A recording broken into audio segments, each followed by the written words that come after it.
أعوذ بالله من الشيطان الرجيم.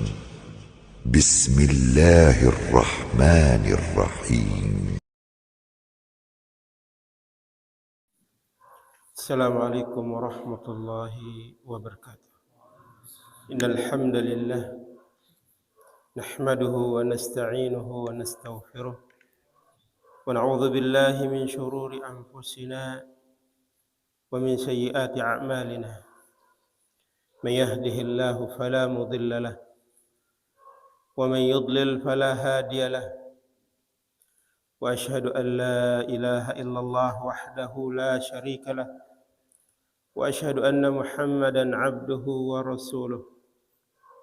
يا أيها الذين آمنوا اتقوا الله حق تقاته ولا تموتن إلا وأنتم مسلمون. يا أيها الناس اتقوا ربكم الذي خلقكم من نفس واحدة وخلق منها زوجها وبث منهما رجالا كثيرا ونساء، واتقوا الله الذي تساءلون به والأرحام إن الله كان عليكم رقيبا. يا أيها الذين آمنوا اتقوا الله وقولوا قولا سديدا يصلح لكم أعمالكم ويغفر لكم ذنوبكم، ومن يطع الله ورسوله فقد فاز فوزا عظيما. أما بعد، فإن أصدق الكلام كلام الله، وخير الهدي هدي محمد صلى الله عليه وسلم، وشر الأمور محدثاتها، وكل محدثة بدعة، وكل بدعة ضلالة، وكل ضلالة في النار. معاشر المؤمinin wal mu'minat rahimani wa rahimakumullah. Kembali Allah Subhanahu wa taala menganugerahkan nikmat kepada kita semua, yakni nikmat duduk di majlis ilmu, duduk di majlis zikir, di mana alhamdulillah Allah Subhanahu wa taala memilih kita sebagai bagian dari orang-orang yang semoga Allah Subhanahu wa taala menginginkan kebaikan pada diri kita dengan sebab kita mau mendatangi majlis ilmu dalam rangka untuk kita memahamkan diri kita dalam urusan agama sesuai dengan apa yang telah dijelaskan oleh Nabi sallallahu alaihi wasallam dalam hadis yang mengatakan, "Man yuridillahu bihi khairan yufaqqihhu fid din." Man yuridillah, barang siapa yang Allah kehendaki, bihi khairan, barang siapa yang Allah Subhanahu wa taala kehendaki dengannya kebaikan, yufaqqihhu fid din, niscaya Allah Subhanahu wa taala akan memahamkan orang tersebut dalam urusan agamanya. Dan sering kita katakan bahwasanya kita tidak akan pernah bisa memahami agama kita, tidak akan pernah bisa untuk memahami agama yang dibawa oleh Rasulullah sallallahu alaihi wasallam ini kecuali dengan cara kita menimba dan menuntut ilmu yang bersumberkan kitabullah dan sunnah Rasulullah sallallahu alaihi wasallam. Alhamdulillah dengan kita hadir di majlis ini, ya, nantinya kita akan mendengarkan ayat-ayat Al-Quran dibacakan atau mendengarkan hadis-hadis Rasulullah sallallahu alaihi wasallam disampaikan atau perkataan para ulama disampaikan kepada kita, maka ini kita harapkan merupakan jalan untuk bisa memahami ilmu atau untuk bisa memahami agama Allah Azza wa Jalla. Dan ini nikmat besar yang Allah Subhanahu wa taala anugerahkan tidak kepada semua hamba, tetapi Allah Subhanahu wa taala hanya memberikannya kepada orang-orang yang dipilih oleh Allah Azza wa Jalla. Alhamdulillah, antum semua telah dipilih oleh Allah Azza wa Jalla untuk menjadi bagian dari orang-orang yang dipilih oleh Allah Azza wa Jalla untuk mau memahami urusan agama kita. Kemudian salawat dan salam untuk Nabi kita sallallahu alaihi wasallam. Tak lupa kita saling ingatkan dan tak lupa kita saling mewasiati untuk terus berselawat kepada beliau sallallahu alaihi wasallam. Semoga dengan kita senantiasa berselawat kepada Nabi sallallahu alaihi wasallam, maka kita termasuk bagian daripada umat beliau sallallahu alaihi wasallam yang benar-benar mencintai beliau sallallahu alaihi wasallam. Selanjutnya para jemaah yang dimuliakan Allah Azza wa Jalla, alhamdulillah setelah sebulan yang lalu kita membahas tentang penyelamat pertama dari kebinasaan baik di dunia maupun di akhirat. Maka malam hari ini insyaallah taala kita akan masuk ke penyelamat yang kedua, di mana penyelamat yang pertama yang kita sebutkan atau yang telah disebutkan oleh penulis kitab Asyru Mujibat lin Najah, yaitu Syekh Abdul Razak bin Abdul Muhsin Al-Abbad hafizahullah ta'ala, yaitu penyelamat pertama adalah mentauhidkan Allah Azza wa Jalla dan mengesahkan Allah dan mengikhlaskan ibadah hanya untuk Allah Azza wa Jalla.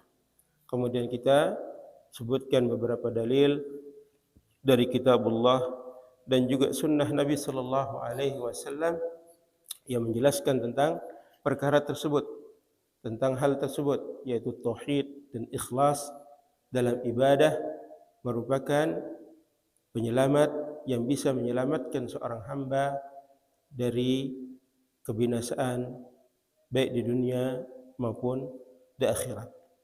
Kemudian kita juga sudah jelaskan di pertemuan pertama bahwasanya bentuk keselamatan yang akan diraih oleh seorang hamba yang bertauhid dan yang selalu mengikhlaskan ibadah hanya untuk Allah Subhanahu wa taala ada berapa bentuk? Ada yang masih ingat? Ada dua bentuk. Satu penambah adalah selamat dari masuk ke dalam api neraka. Yang kedua adalah selamat dari siksa abadi dalam api neraka. Ini bentuk keselamatan yang akan diraih oleh orang yang bertauhid, oleh orang yang selalu ikhlas beribadah kepada Allah kelak di akhirat.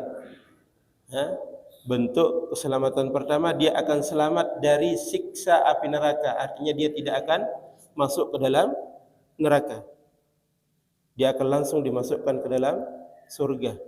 Yang kedua adalah dia akan selamat dari kekal dalam siksa api neraka. Ini artinya bahwasanya orang yang bertauhid tersebut dia akan masuk ke dalam neraka, namun dia tidak akan pernah kekal di api neraka. Setelah dia masuk neraka, nanti ujung-ujungnya pasti dia akan masuk ke dalam surga Allah Azza wa Jalla. Dan ini menunjukkan bahwasanya di antara kaum mukminin, di antara kaum muslimin, di antara orang yang bertauhid akan ada yang masuk neraka. Akan ada yang akan masuk neraka, namun mereka tidak akan kekal di dalam api neraka. Dan malam hari ini insyaallah taala kita akan masuk ke pembahasan yang kedua dari pembahasan mengenai penyelamat yang kedua dari kebinasaan. Disebutkan oleh Syekh Profesor Dr.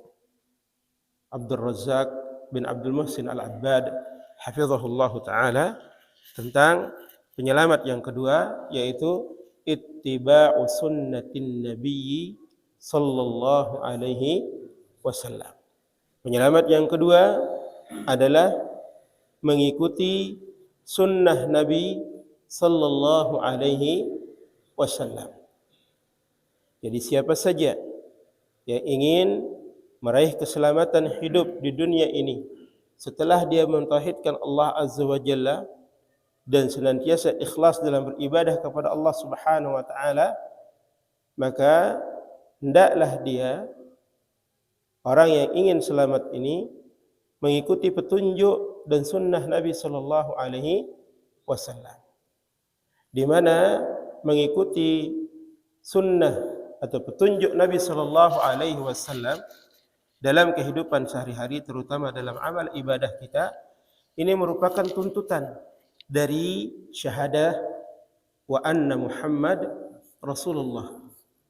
Ini merupakan tuntutan dari syahadat yang kedua dari syahadatain yang kita ucapkan, wa asyhadu anna Muhammadar Rasulullah. Sebagaimana tuntutan syahadat yang pertama adalah syahadat la ilaha illallah, menuntut kita untuk apa? Mentauhidkan Allah Subhanahu wa taala dengan mengikhlaskan ibadah hanya kepadanya, yaitu kepada Allah Azza wa Jalla.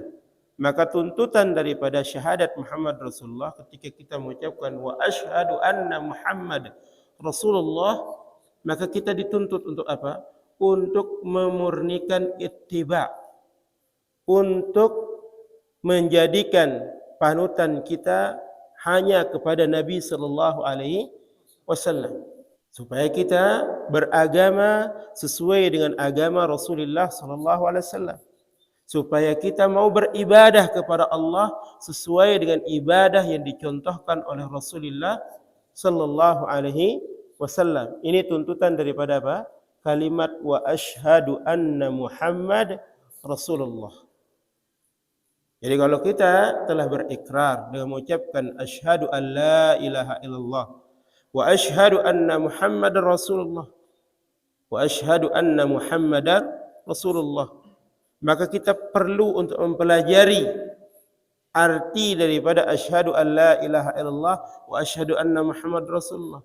Kita perlu pelajari tentang tuntutan daripada dua kalimat syahadat ini, dan juga perlu kita pelajari tentang syarat dan rukun yang terdapat dalam dua kalimat syahadat ini, agar jangan kita cuma bisa mengucapkannya tetapi kita tidak tahu arti, tidak tahu tuntutan daripada kalimat asyhadu an la ilaha illallah wa asyhadu anna Muhammad Rasulullah. Dan pembahasan mengenai makna dan tuntutan daripada syahadatain ini jarang dibahas. Jarang dibahas. Padahal membahas masalah asyhadu an la ilaha illallah wa asyhadu anna Muhammadur Rasulullah ini jauh lebih penting daripada kita membahas tentang masalah-masalah fikih. Masalah wudu, masalah salat, masalah zakat, masalah puasa, masalah haji. Ini semua penting. Tetapi jauh lebih penting dari itu adalah membahas tentang apa? Asyhadu an la ilaha illallah wa asyhadu anna Muhammad Rasulullah. Kenapa ini jauh lebih penting? Karena syahadatain ini merupakan pondasi daripada apa? Amal ibadah kita. Pondasi daripada salat kita. Pondasi daripada haji kita, pondasi daripada puasa kita, pondasi daripada wuduk kita, pondasi daripada semua amal-amal ibadah yang diwajibkan oleh Allah Azza wa Jalla. Kalau ilmu tentang asyhadu an la ilaha illallah wa asyhadu anna Muhammadur Rasulullah berantakan, maka akan berantakan semua ilmu yang kita miliki tentang fikih tersebut. Kalau pengamalan kita terhadap asyhadu an la ilaha illallah wa asyhadu anna Muhammadur Rasulullah tidak sesuai dengan apa yang diinginkan oleh Allah Azza wa Jalla, tidak sesuai dengan apa yang dituntunkan oleh Nabi sallallahu alaihi wasallam, maka otomatis semua bentuk amal ibadah kita, entah itu salatnya, puasanya, zakatnya, hajinya, jihadnya, berbakti kepada kedua orang tua dan seterusnya, itu tidak akan ada artinya. Tidak akan ada artinya. Kenapa? Karena kalau pondasi dari amal kita ini rapuh, otomatis bangunan daripada amal-amal itu akan ikut rapuh. Sama seperti apa? Sama seperti bangunan ini. Masjid ini tidak akan pernah bisa kokoh seperti ini kalau dia tidak memiliki dasar yang kokoh. Nah, begitu juga dengan amal ibadah dalam agama kita ini. Entah itu salatnya, puasanya, zakatnya, hajinya, semua bentuk amal ibadah yang berkaitan dengan fikih lainnya, itu baru akan kokoh, baru akan kuat kalau pondasinya juga kuat. Apa pondasi amal ibadah tersebut? Yaitu syahadatain. Asyhadu an la ilaha illallah wa asyhadu anna Muhammad Rasulullah. Sehingga kita perlu mempelajari masalah asyhadu an la ilaha illallah wa asyhadu anna Muhammadur Rasulullah dengan dasar. Kita pelajari dia. kita harus ketahui tentang maknanya, kita harus ketahui tentang syarat dan rukunnya, kita harus ketahui tentang tuntutan daripada syahadatain tersebut. Agar apa? Agar kita betul-betul bisa melakukan setiap amal yang kita ingin lakukan, didasari dengan ilmu syahadatain, ilmu tauhid, mentauhidkan Allah dan mentauhidkan Rasulullah sallallahu alaihi wasallam. Dan sekarang ini, mohon maaf, banyak di antara kita kaum muslimin yang hanya memperhatikan masalah ibadah-ibadah zahir, ibadah-ibadah yang nampak saja. Kita perbanyak solat kita perbanyak puasa kita perbanyak sedekah kita perbanyak haji dan umrah kita. Namun sekali lagi kita tidak memperhatikan masalah asyhadu an la ilaha illallah wa asyhadu anna Muhammadur Rasulullah. Bagaimana cara kita tidak memperhatikannya? Dengan kita tidak mau mempelajarinya. Dan cukup mengatakan dirinya, bahkan saya sudah mengucapkan asyhadu an la ilaha illallah, sudah mengucapkan wa anna Muhammad Rasulullah, cukup sudah itu. Padahal itu belum cukup. Karena kenapa belum cukup? Karena semua manusia, semua orang bisa dan mampu untuk mengucapkan asyhadu an la ilaha illallah wa asyhadu anna Muhammad Rasulullah dengan lisannya. Tapi apakah setiap orang yang mau mengucapkan asyhadu an la ilaha illallah wa asyhadu anna Muhammad Rasulullah bisa mengamalkan syahadat la ilaha illallah dan syahadat Muhammad Rasulullah sesuai dengan apa yang diinginkan oleh Allah dan sesuai dengan tuntunan yang dituntunkan oleh Nabi sallallahu alaihi wasallam? Tidak semua. Yang bisa melakukannya mereka-mereka yang mau mempelajarinya dan mendapatkan taufik dari Allah Subhanahu wa taala, taufik ikhlasan dan taufik mutabaah. Inilah yang akan bisa, yang akan mampu untuk bisa mengamalkan syahadat la ilaha illallah dan syahadat Muhammad Rasulullah. Kemudian akan mereka melakukan setiap amal ibadah yang diperintahkan oleh Allah Subhanahu wa taala. Mereka akan bangun ibadah-ibadahnya tersebut di atas dua pondasi ini, yaitu senantiasa melakukan semua amal ibadah semata-mata untuk mencari wajah Allah Azza wa Jalla. Atau dengan kata lain, kita melakukan amal ibadah dengan tujuan untuk Allah Azza wa Jalla semata. Kita ikhlaskan, kita murnikan ibadah tersebut hanya untuk Allah Subhanahu wa taala, bukan dengan tujuan yang lainnya.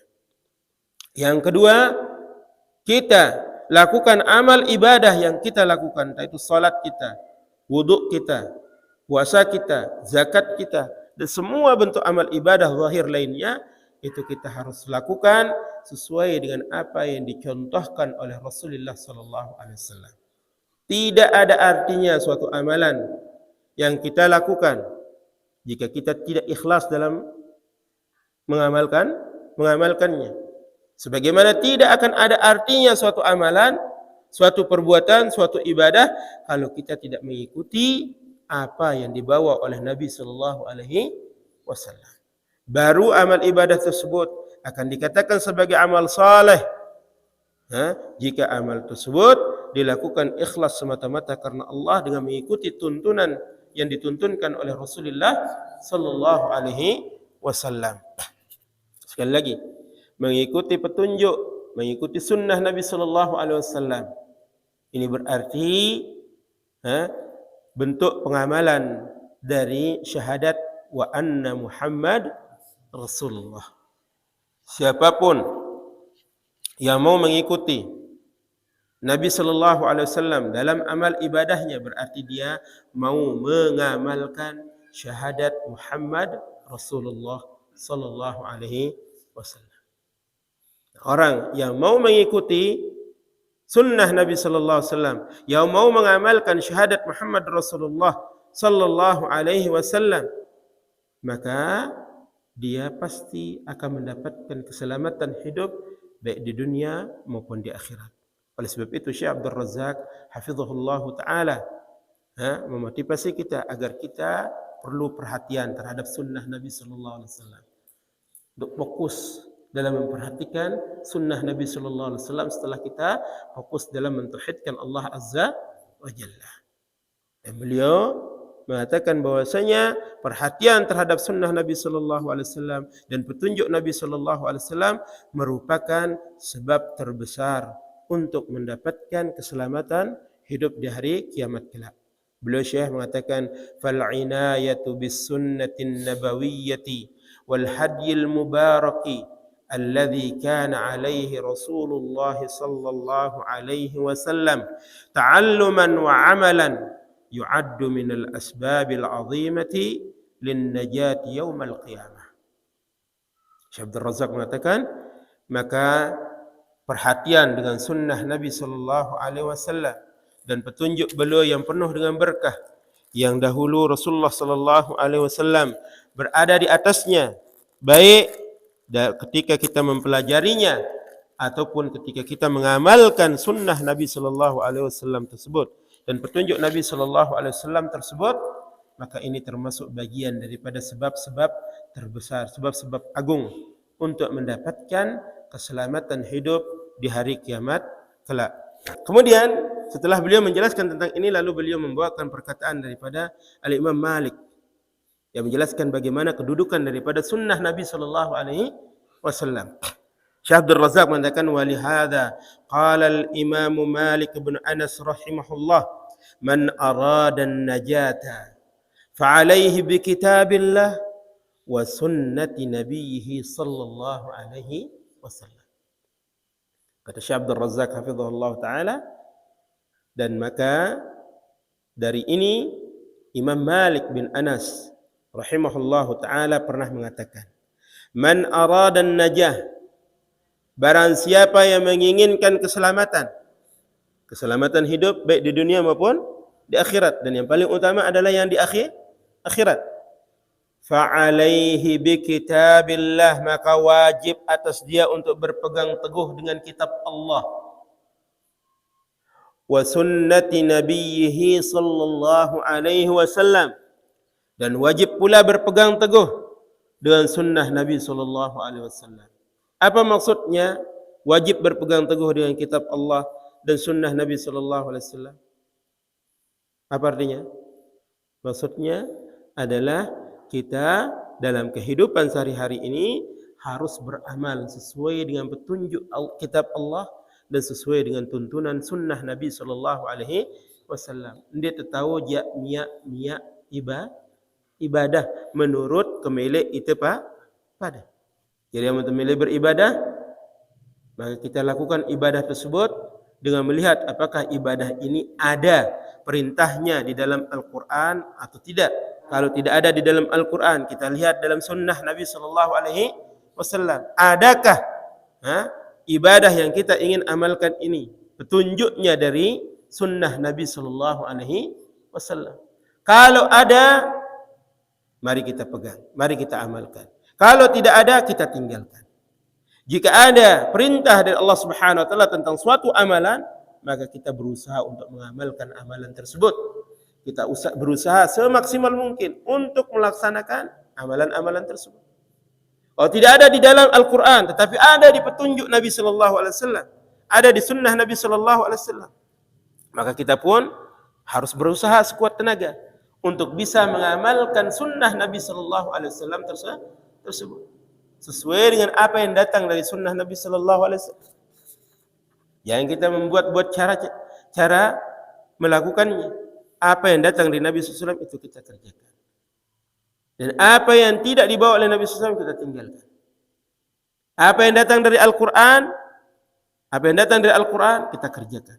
Apa yang tidak ada di dalam Al-Quran, kita masih punya sandaran yang satu, yaitu sunnah. Kalau tidak ada dalam Al-Quran, kita lihat dari sunnah. Tidak ada dalam Al-Quran, tidak ada dalam sunnah, sudah jangan kita kerjakan. Itu yang akan menjadi sebab kita untuk mendapatkan keselamatan.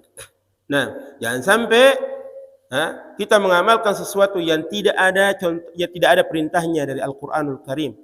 Kemudian juga tidak ada contohnya dari Rasulullah sallallahu alaihi wasallam. Sudah capek-capek kita berbuat, capek-capek kita beramal, tapi itu tidak ada perintahnya dari Allah Subhanahu wa taala, tidak ada petunjuknya dari Nabi sallallahu alaihi wasallam. Apa yang kita akan dapatkan? Bisa jadi kita akan mendapatkan azab dari Allah Subhanahu wa taala. Bisa jadi kita akan mendapatkan azab dari Allah Subhanahu wa taala. Suatu ketika Al-Imam Sa'id bin Musayyib Abu Muhammad, ketika beliau salat subuh, ketika beliau akan melakukan salat subuh di masjid secara berjamaah. Kemudian ada ketika beliau sudah selesai melakukan salat sunnah, ada orang yang datang di samping beliau melakukan salat sunnah 2 rakaat. Salat sunnah qabliyah subuh. Setelah salam, orang ini kembali berdiri.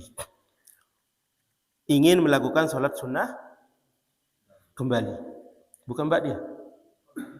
Masih qabliyah. Dia ingin melakukan salat sunnah tambahan. Lalu ditariklah tangannya oleh siapa? Oleh Al-Imam Sa'id bin Musayyib. Imam Sa'id bin Musayyib ini seorang tabi'in, ulama tabi'in. Dan ditanya orang tersebut, dia mengatakan, apa yang mau kamu lakukan? Kata orang ini, saya ingin melakukan solat 2 rakaat. Saya ingin melakukan solat 2 rakaat. Kemudian kata Sa'id bin Musayyib kepada orang tersebut, yang tadi apa kamu lakukan? Solat sunat 2 rakaat juga. Kata Sa'id bin Musayyib, cukup. Jangan kau tambah. Karena solat sunnah qabliyah subuh itu cuma 2 rakaat. Tidak lebih. Nah, karena dia di-stop oleh Imam Sa'id bin Musayyib, orang ini mengatakan, ya Imam, ya Abu Muhammad, apakah saya akan diazab oleh Allah Subhanahu wa taala gara-gara amal baik yang saya akan lakukan ini? Dianggap itu sebagai amal baik karena menurut perasaan. Dia mengukur kebaikan. Melakukan salat baik apa tidak? Baik. Sepakat semua kaum muslim mengatakan salat itu adalah baik. Tidak ada yang mengatakan tidak baik. Tapi di sini Imam Sa'id bin Musayyib mengatakan, jangan lakukan. Cukup kamu lakukan 2 rakaat. Dan orang ini bertanya kepada Sa'id bin Musayyib, apakah saya akan diazab gara-gara salat 2 rakaat yang saya akan lakukan? Artinya tambahan yang saya lakukan. Apa kata Imam Sa'id bin Musayyib? Beliau mengatakan, sesungguhnya kamu tidak akan diazab oleh Allah Subhanahu wa taala gara-gara salat yang kamu lakukan. Tetapi kamu akan diazab oleh Allah Subhanahu wa taala karena kamu menyelisihi sunnah Nabi sallallahu alaihi wasallam. Subhanallah. Apa sunnahnya Nabi sallallahu alaihi wasallam dalam salat subuh? Salat sunat qabliyah cuma 2 rakaat, tidak lebih. Kecuali kalau misalkan kita masuk ke masjid dan masih panjang waktu. Lalu kita lakukan salat tahiyatul masjid yang pertama, kemudian masih ada waktu untuk kita salat sunnah qabliyah subuh. Tidak masalah kita lakukan salat sunnah qabliyah subuh juga. Berarti kita lakukan salat sunnah berapa itu? 4 rakaat. Yang 2 rakaat bukan untuk salat qabliyah tetapi untuk tahiyatul masjid. Yang kedua adalah untuk qabliyahnya. Dan ini tidak menyelisih sunnah. Yang itu ada perintahnya, yang ini juga ada sunnahnya. Yang lebih dari itulah yang akan menyelisih sunnah Nabi sallallahu alaihi wasallam. Nah, setelah Imam Sa'id bin Musayyib mengatakan kamu akan diazab karena menyelisih sunnah Nabi sallallahu alaihi wasallam, lalu beliau membacakan firman Allah Subhanahu wa taala yang mengatakan, "Falyahdharil ladzina yukhalifuna an amrihi an tusibahum fitnah aw yusibahum adzabun alim." Hendaklah berhati-hati orang yang menyelisihi perkaranya Muhammad sallallahu alaihi wasallam, yang menyelisihi agamanya Muhammad sallallahu alaihi wasallam, yang menyelisihi petunjuknya Muhammad sallallahu alaihi wasallam. Apa yang harus dihati-hatikan? Antusibahum fitnah. Hendaklah orang-orang tersebut berhati-hati untuk ditimpa oleh fitnah. Fitnah yang dimaksudkan di sini adalah fitnah kesyirikan. Kalau tidak fitnah kesyirikan, fitnah kemunafikan. Kalau tidak fitnah kemunafikan, fitnah kemaksiatan. Kalau tidak fitnah kemaksiatan, fitnah bid'ah yang akan menimpa pada diri dirinya. Diri siapa? Orang-orang yang menyelisih sunnah Rasulullah sallallahu alaihi wasallam. Ini di dunia. Au yusibahum adzabun alim. Atau hendaklah berhati-hati orang-orang yang menyelisih sunnah Nabi sallallahu alaihi wasallam, yang tidak mau mengikuti aturan Nabi sallallahu alaihi wasallam. Apa yang harus dihati-hatikan? Adzabun alim, azab yang sangat pedih. Kemudian para jamaah yang dimuliakan Allah Azza wa Jalla, Imam Anas bin Malik rahimahullah taala juga telah menggambarkan sunnah Nabi sallallahu alaihi wasallam ini seperti perahunya Nabi Nuh alaihi salam. Makanya Syekh Abdul Razak hafizahullah taala, beliau juga membawakan perkataan Imam Malik yang mengatakan as-sunnatu safinatu Nuh man raqibaha naja wa man takhallafa anha gharik. Kata Syekh Abdul Razak hafizahullah taala, dan beliau rahimahullah yaitu al-Imam Malik bin Anas pernah mengatakan as-sunnatu safinatu Nuh. Sunnah itu bagaikan perahunya Nuh alaihissalam. Marraqibaha najah. Siapa yang menaiki perahu tersebut, maka dia akan selamat. Wa man takhallafa anha gharik. Dan barang siapa yang menyelisihi, tidak mau menaiki perahu tersebut, maka dia akan tenggelam. Kaum muslimin yang mau mengamalkan, yang mau mengikuti petunjuk Nabi sallallahu alaihi wasallam dan berpegang teguh dengan petunjuk Nabi sallallahu alaihi wasallam, maka mereka ibarat umatnya Nabi Nuh alaihi salam yang mau menaiki perahunya Nabi Nuh alaihi salam. Dan orang-orang yang menyelisih, yang tidak mau beramal sesuai dengan amalan yang dibawa oleh Nabi sallallahu alaihi wasallam, orang-orang yang mau melakukan ibadah tetapi tidak mengikuti petunjuk yang dibawa oleh Nabi sallallahu alaihi wasallam, maka orang-orang ini berarti telah menyelisihi Rasulullah sallallahu alaihi wasallam. Di mana orang-orang yang menyelisih sunnahnya Nabi sallallahu alaihi wasallam, yang menyelisih agamanya Rasulullah sallallahu alaihi wasallam, yang menyelisih syariatnya Muhammad sallallahu alaihi wasallam, maka mereka sama seperti siapa? Kaumnya Nabi Nuh alaihi salam yang tidak mau menaiki perahunya Nabi Nuh alaihi salam. Apa yang mereka dapatkan? Kebinasaan. Mereka tenggelam. Ditenggelamkan oleh Allah Subhanahu wa taala dari banjir yang dibuat oleh Allah Subhanahu wa taala, yang ditimpakan kepada diri mereka. Adapun pengikut-pengikut Nabi Nuh alaihi salam yang naik ke perahu, mereka selamat.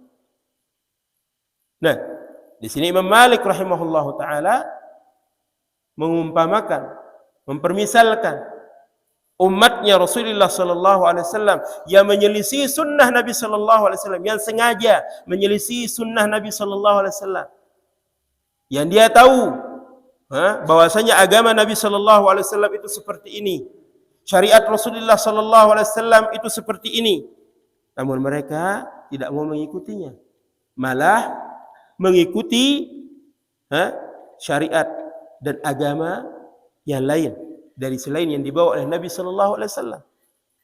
Maka orang-orang seperti ini pun akan ditenggelamkan oleh Allah Subhanahu wa taala dalam kebinasaan wa yadzubillah.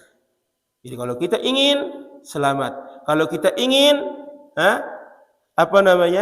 tidak binasa, maka kita harus mengikuti sunnah Nabi sallallahu alaihi wasallam, mengikuti petunjuk Nabi sallallahu alaihi wasallam, dan jangan sekali-kali kita menyelisihinya. Para jamaah yang dimuliakan Allah Azza wa Jalla, bagaimanapun orang mengklaim dirinya mencintai Nabi sallallahu alaihi wasallam, kalau mereka tidak mau beramal, tidak mau melakukan ibadah sesuai dengan petunjuk yang ditunjukkan oleh Nabi sallallahu alaihi wasallam, tidak mau melakukan amal ibadah sesuai dengan syariat yang ditetapkan oleh Nabi sallallahu alaihi wasallam, yang dicontohkan oleh Nabi sallallahu alaihi wasallam, maka pengakuan mereka itu tidak akan pernah ada artinya. Mereka tetap akan termasuk orang-orang yang akan binasa, orang-orang yang akan mendapatkan ancaman Allah Subhanahu wa taala dalam firman-Nya, "Falyahdharil ladzina yukhalifuna an amrihi an tusibahum fitnah aw yusibahum adzabun alim." Hendaklah berhati-hati orang-orang yang menyelisihi agama, syariat, perkara Muhammad sallallahu alaihi wasallam. Berhati-hati dari fitnah yang akan menimpa diri mereka, atau berhati-hati dari azab yang pedih yang Allah Subhanahu wa taala sediakan buat mereka-mereka yang tidak mau mengikuti syariat Muhammad sallallahu alaihi wasallam.